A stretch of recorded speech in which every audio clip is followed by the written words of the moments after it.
Mark walked into my office. He looked nervous. He was holding a briefcase. His hands were shaking. My bodyguard, Marcus, stood by the door, arms crossed, shirtless and terrifying. Mark tried to smile at him. Marcus didn't blink. I sat in my chair, facing the window, looking at the ocean. "Miss Elena?" Mark asked. "Thank you for seeing me. I know you are busy, but this opportunity, it's once in a lifetime." I spun my chair around. Slowly. I adjusted my glasses. I looked him in the eye. "You are right, Mark," I said. "It is once in a lifetime, and you missed it. 5 years ago."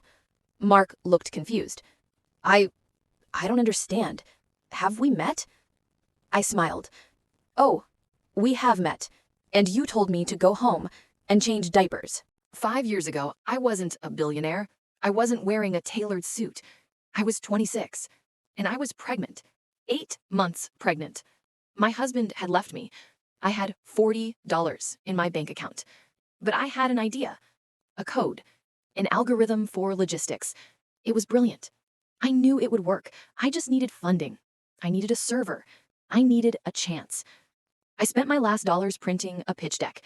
I took the bus to Titan Ventures, the biggest firm in the city. I was sweating. My feet were swollen, but I was ready. I walked into the lobby. I told the receptionist, "I am here to see Mark." She looked at my stomach. She looked at my cheap dress.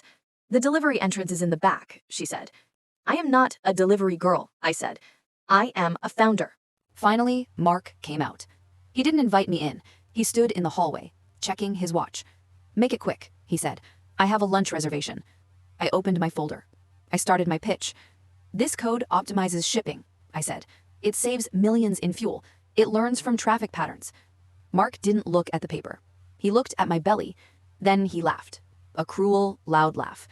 "Sweetheart," he interrupted, "stop right there. Look at you. You are about to pop. Startups are for warriors, not for mothers. Who is going to code while you are breastfeeding?" My face burned. "I can do both," I said. "I am a warrior." Mark shook his head. "No," he said. "You are a liability. Go home. Find a husband, change some diapers, and stop wasting my time." He crumpled my pitch deck and threw it in the trash. "Security," he yelled. "Escort her out." I cried for 2 days. But then my son was born. I looked at his face, and I felt a fire. Mark thought I was weak, because I was a mother. He didn't know the truth. Mothers are the strongest people on earth. I moved into my mom's garage. I coded at night, while the baby slept. I coded with one hand, holding a bottle in the other. I survived on coffee and rage. I launched the platform, Novus Logistics. It started small, local trucking companies, then regional, then national. The algorithm worked. It saved them billions. The word spread. Amazon called. FedEx called. Within 4 years, I wasn't broke anymore. I bought the garage, then I bought the neighborhood, then I built this headquarters. We hit a 10 billion valuation. We became a unicorn. And suddenly, everyone wanted a piece, especially Titan Ventures. "Elena," she said. "Mark from Titan Ventures is on line 1. He says it is urgent. He wants to invest before the IPO. I laughed. I almost spilled my wine. "Tell him to come in," I said. "Friday at 4 p.m. Tell him I am considering partners." I spent the week preparing. I looked up Mark's fund. They were struggling. They missed the AI boom. They needed a win. He needed me. I told Marcus, my bodyguard, "Shirtless today, Marcus. I want him intimidated. I want him to feel small." I put on my best suit. I put on my diamond glasses. And I waited. Mark was sweating. He opened his briefcase. "Elena," he said, "Titan Ventures has been watching you. We admire your grit. We want to offer you capital. $50 million for 5% equity. It is a generous offer." I tapped my pen on the desk. "50 million?" I asked. "That is a lot of money." "Yes," Mark grinned. "We can help you scale. We have expertise. We mentor young founders, like a family." I stood up. I walked to the window.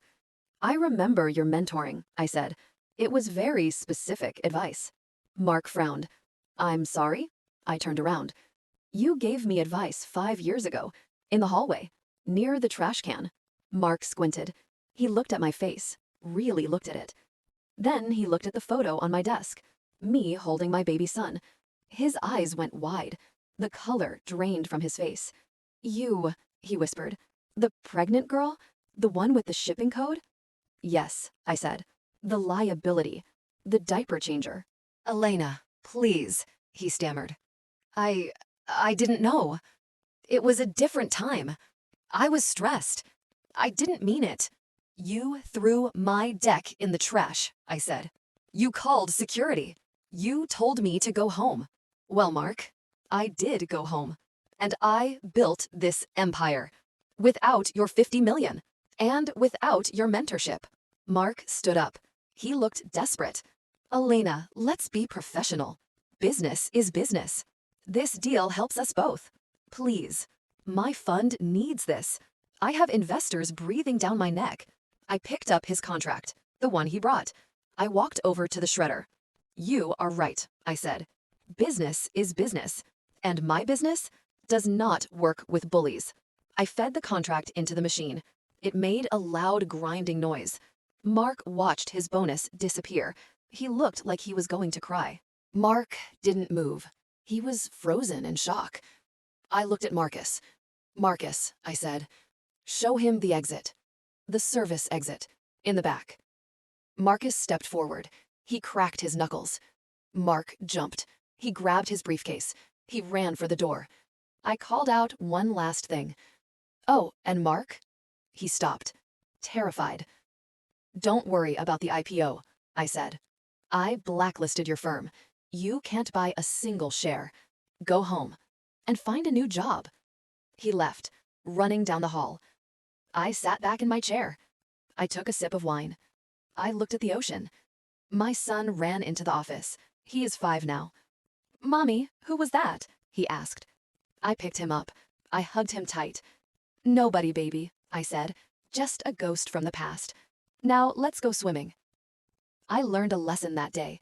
Rejection is just fuel. When someone tells you no, when someone calls you weak, use it. Burn it. Build a fire so big, they have to beg for the warmth. If you liked this justice, you will love the next story. Click the video on screen now.